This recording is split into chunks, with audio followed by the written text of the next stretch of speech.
Hola siniestros, bienvenidos un día más a mi canal. Bueno, como estamos en Halloween, vamos a hablar de las historias o las historias en las que está basada La novia cadáver, precisamente haciéndonos un maquillaje de La novia cadáver.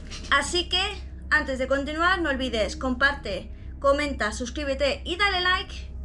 Y ahora sí, vamos a empezar.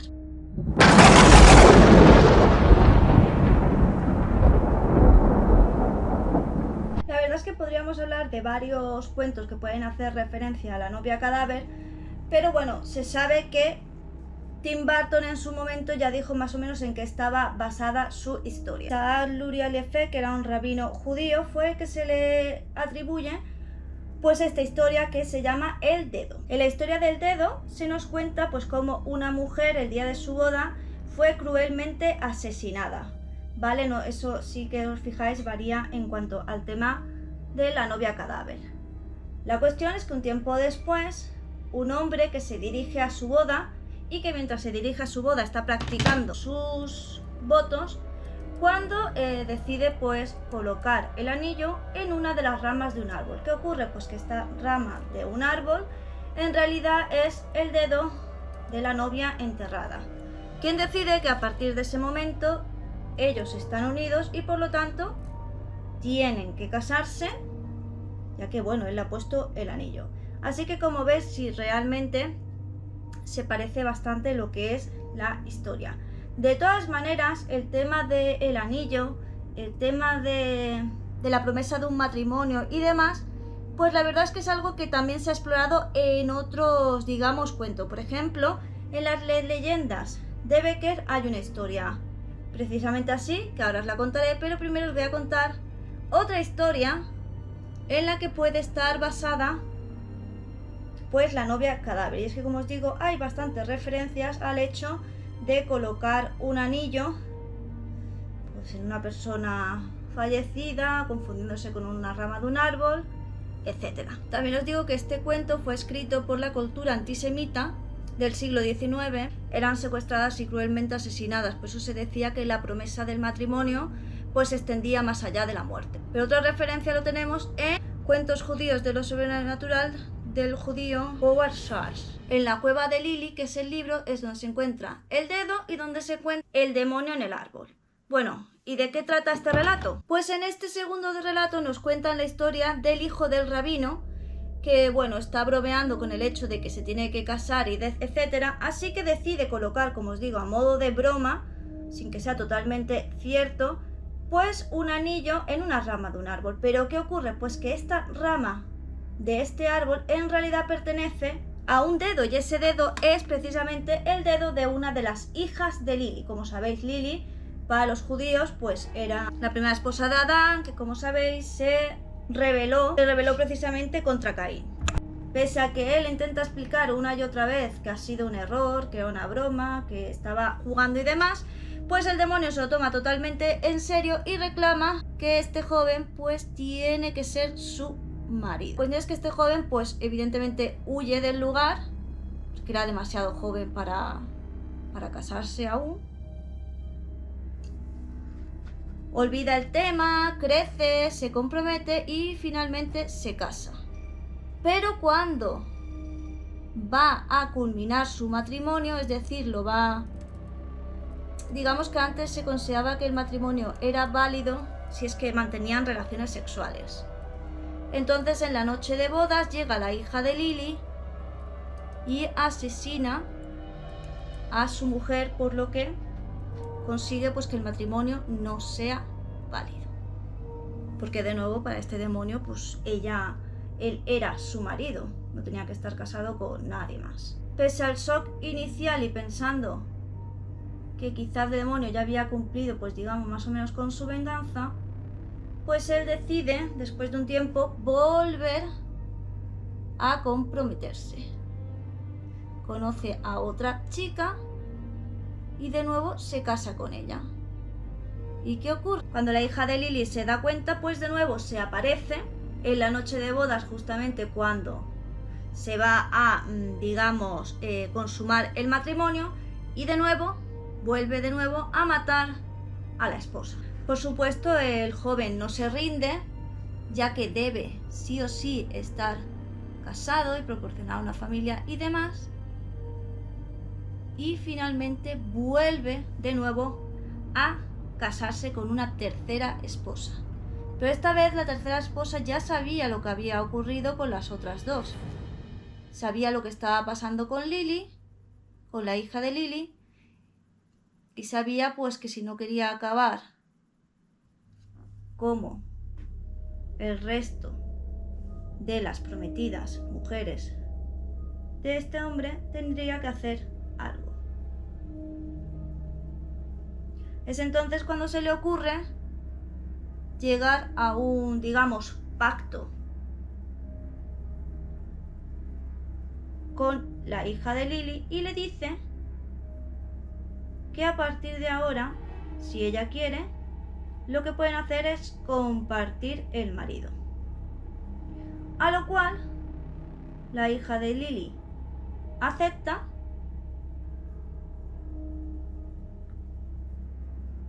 y así es como logra sobrevivir. Tenemos un tercer relato, diría que esta vez más creepy, pero de nuevo pudo ser en el que tomara inspiración Tim Burton, y es un relato donde un príncipe árabe, justamente después de casarse, en el banquete, pues se va dando una vuelta y acaba en un cementerio. Y en el cementerio comienza a confundir a, digamos, los panteones y demás, los empiezan a confundir con los invitados. Pero no solo eso, sino que se encuentra con un cadáver y ese cadáver lo confunde con su reciente esposa. Quizás es el más, digamos, creepy, porque se deja caer como que el hombre, pues bueno, celebró la noche de bodas en el cementerio. Creo que con eso ya se sobreentiende lo que quiero decir. Y por otro lado, quizás es el que menos referencia tenga a lo que es la novia cadáver y el que más se parezca sea precisamente el primero, el dedo, pero yo os quería contar un poquito más o menos otras historias parecidas. También yo creo que una vez os recomendé el libro Leyendas de Gustavo Adolfo Bécquer y hay una historia que de nuevo también podría tener una clara referencia a la novia cadáver. Pues es precisamente La promesa de Gustavo Adolfo Bécquer. ¿Y de qué trata esta leyenda?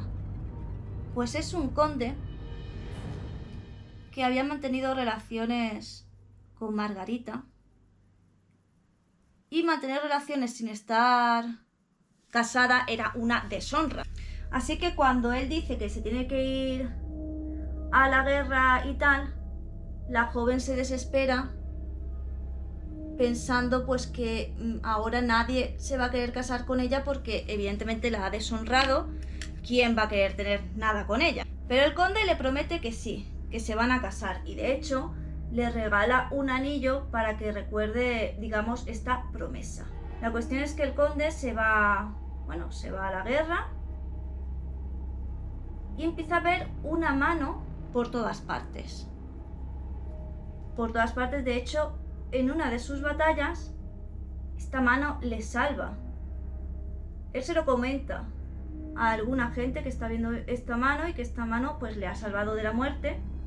Pero la cuestión es que nadie le cree. O sea, piensan que se está volviendo loco, que no está bien, en fin. La cuestión es que al final se entera que Margarita fue asesinada. Fue asesinada por su hermano, que la pilló, se dio cuenta de que había sido deshonrada. Obviamente era una vergüenza para la familia en aquella época y la mata. Por más tierra que echaban en la tumba, esta nunca hacía que la mano se enterrase. Es decir, la mano siempre salía y acababa fuera de la tierra. Ya no sabían qué hacer. Cuando el marqués se entera de esto, pues decide cumplir su promesa y casarse pues ya con el cadáver de Margarita, al cual una vez que le pone pues precisamente el anillo, pues la mano acaba enterrada perfectamente. Y por último vamos con una leyenda urbana de algo que se cuente, a saber las leyendas urbanas de dónde salen, bueno, pues del boca a boca. Y esta se parece algo más también a lo que sería la leyenda de la promesa de Gustavo Adolfo Bécquer. En ella nos cuenta que una mujer se comprometió con un hombre. De hecho, bajo las promesas de que se iban a casar, ella se entregó a él. Pero a él lo llaman para ir a la guerra. Le dice que se tiene que ir, pero de nuevo lo mismo, que no se preocupe, que se van a casar.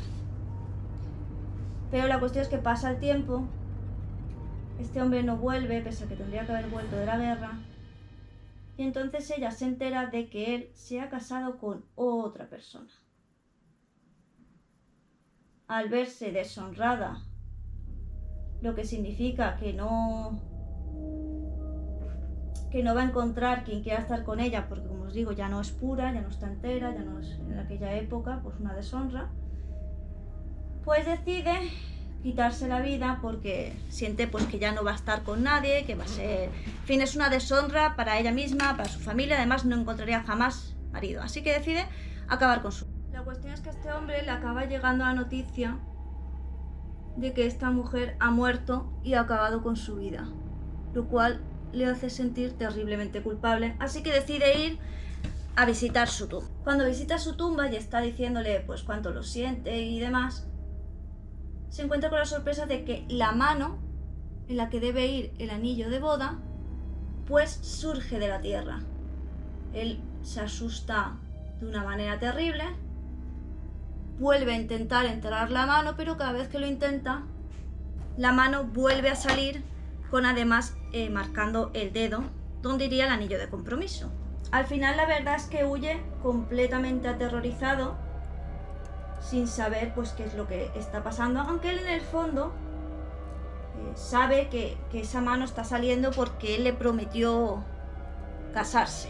Decide que se tiene que ir del lugar porque no quiere ser como atormentado por el espíritu de esta mujer, y decide que al día siguiente por la mañana se marchará. Sin embargo, ¿qué ocurre? Que esa noche empieza a tener unas pesadillas horribles donde precisamente se siente perseguido por el espíritu de esta mujer y no para de ver esa mano que le reclama que le ponga un anillo. Y de hecho no ha dejado ir, me lo prometiste, me lo prometiste, me lo prometiste. De todas maneras, él cuando se despierta la mañana siguiente, decide huir y largarse del sitio sin mirar atrás. Y es que el espíritu le va a acosar, bueno, digamos, hasta volverle loco. Y segundo, esto va a afectar hasta incluso a su esposa actual, que va a ver cómo su marido poco a poco pierde la cabeza porque no para de oír, me lo prometiste, y no pasa de ser acosado tanto en sueños como también en su vida normal día a día. Empieza a tener alucinaciones y hay visiones simplemente con esa mano reclamándoles anillo. Finalmente